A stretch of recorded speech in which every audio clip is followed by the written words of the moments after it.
Ambassador Tafida, an ambassador running the campaign office of the president. Any contradiction in that? There is none. Basically, I've been a politician before I was appointed an ambassador. And a politician is always a politician. I am now on leave of absence. I've been in the UK for about 3 years, so I'm on my leave. And I thought this is a campaign I believe in, and I should come and participate. And I was given this assignment. So, of all the political heavyweights in the North, you're not known to be very political. Critics are saying the reason why Jonathan went for you is because no one in the North would want to touch him because of the zoning system. There would be a betrayal of the zoning. Well, I don't know whether I'm a political heavyweight or I'm not.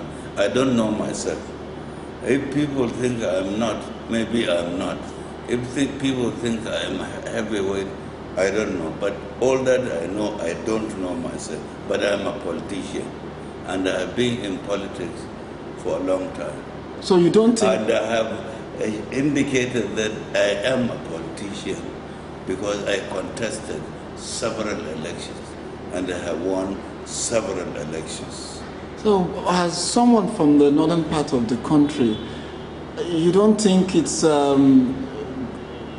something of an honor that the president should not go against the zoning formula within the PDP? Well, the issue about whether it's an honor or not doesn't arise. The party, like in our own case, the PDP, decides as to whether or not any aspirant is going against the policy of the party or the constitution of the party. In this case, the party, the PDP, has decided that Goodluck Jonathan is not, by contesting, going against the party constitution. Because when I was with Raymond Okwesi yesterday, one of his reasons he gave for joining the IBB campaign team is that President Jonathan was number 36 on the list at the meeting of the PDP that decided a zoning formula must be adopted between the North and the South. And he feels the president is putting his interest above the interest of the gentleman agreement and the country. Well, this is his own view. And everybody, in a free society, every individual is entitled to his own view, his own opinion. This is why we are democracy. However, I believe we should be honest to ourselves. This is a sitting-in president by divine act of God. And he says he is on a ticket already agreed to before. You expect him to just walk away, to leave that ticket which he shared with his predecessor? Let's be honest to ourselves. This issue of zoning, party has already decided on that. Secondly, this is something that I think people should come to be with. Even when there was zoning, what they call zoning or rotation, where it was restricted to the south, some northerners contested. You are aware of this. Even when there was pronouncement of zoning, where it was the party restricted it to the south, to the north, during Yaradua. And many more aspirants came and contested from the south. You know that. Yeah. Sorry to go. If President Jonathan is running Yaradua's ticket, which is going to be 4 years, we then take it, he cannot run again after this term. No, that is the arrangement. So we are going to have the word of the president that he's not going to come back in 4 years. Yes, you will have it, or you will have it. I can speak for him. So what can he achieve in 4 years? He can achieve a lot. Saharatv tried to achieve a lot, even though he was not well. He tried. And Jonathan has only been around for 4 or 5 months. He has achieved a lot. What you can achieve is not how long actually you rule or you govern. It is how much you achieve. And Goodluck Jonathan has a vision. He has ideas, and he also wants to show that he can deliver in that short period. If we take it that, going by your words, that President Goodluck Jonathan is a man of ideas and he can deliver, one would be asking the question, he's been with the PDP. The PDP has ruled this country since the inception of this democracy, and things seem to be going from bad to worse. What was it in the PDP that he could not effect change as a vice president, as a governor, that he would be able to effect as a president of the country? Well, but this is again a perception. But I do not expect that perception to come from you, Kaede. You have been in UK, you have the history of how UK government, how the history of UK is. There have been a democracy for well over 500 years. There are things still not achieved, many things. They are complaining. If we go by that, we can say, if you go to a white man, he will say they have not achieved much. But allow us, who are just in our 10th or 11th year of real democracy, to start judging ourselves. 10 years, 11 years is a very short period in the life history of a country. Ambassador, I've been to the campaign office of IBB, I've been to the campaign office of General Buhari and that of Nuhu Ribadu. Your campaign office is quite gigantic, and people are saying, Goodluck Jonathan is using state resources. And let me even point out that when I came here, this is the only campaign office where I saw about 6 police armed guards. I did not see any of those in other campaign offices.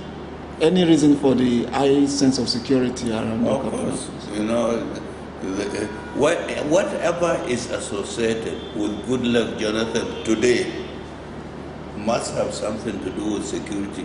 Even if Goodluck Jonathan himself does not demand, the state is duty bound to provide security.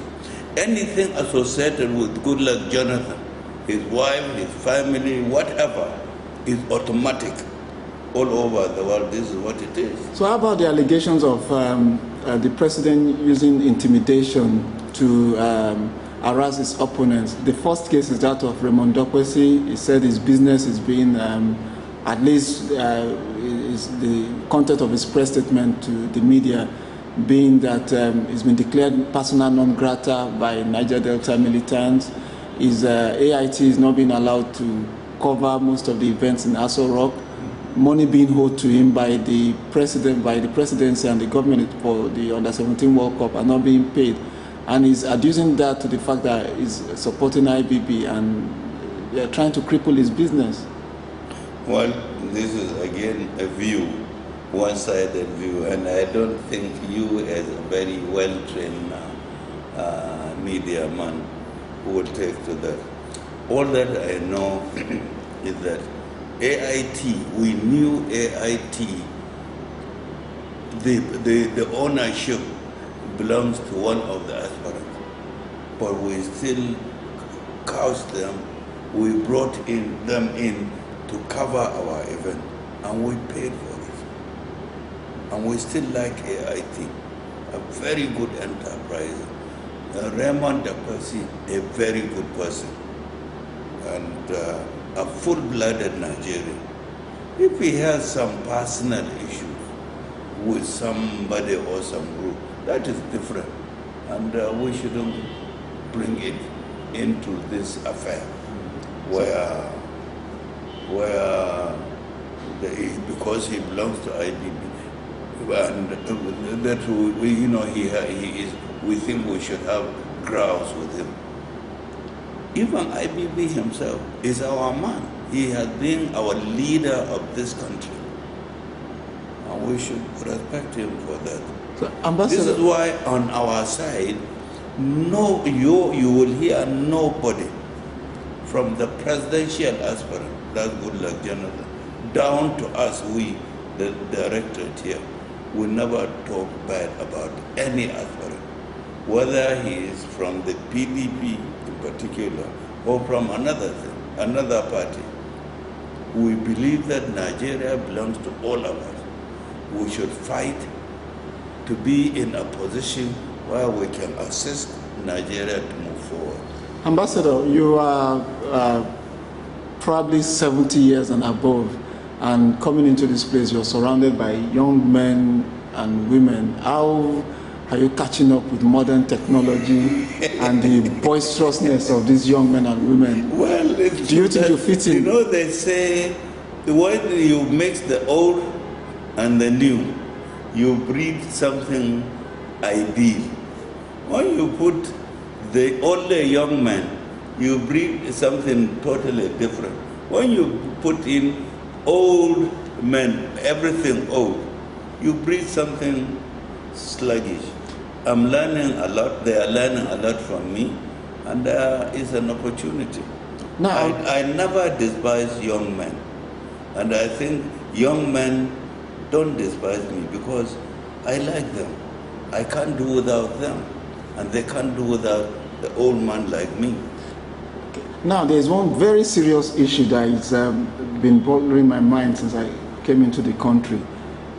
We should not deceive ourselves. Whoever emerged as a candidate of the PDP is going to be quite controversial. If it's Goodluck Jonathan, segments of the North will not be happy. Some will be happy. What effort are you going to make to reconcile? That's a very good question. That's a very constructive question. Naturally, it has been so in history. If you go back to Tafawa Balewa, Ahmadu Bello, he stood for the North, and he looked for votes in the South. He got some. Does that mean that there was controversy even at that time? Even come down more recently, Obasanjo from the South, he got some votes from the North, and he got some from the South. What is expected and required is to meet the minimum constitutional requirement for you to be declared elected.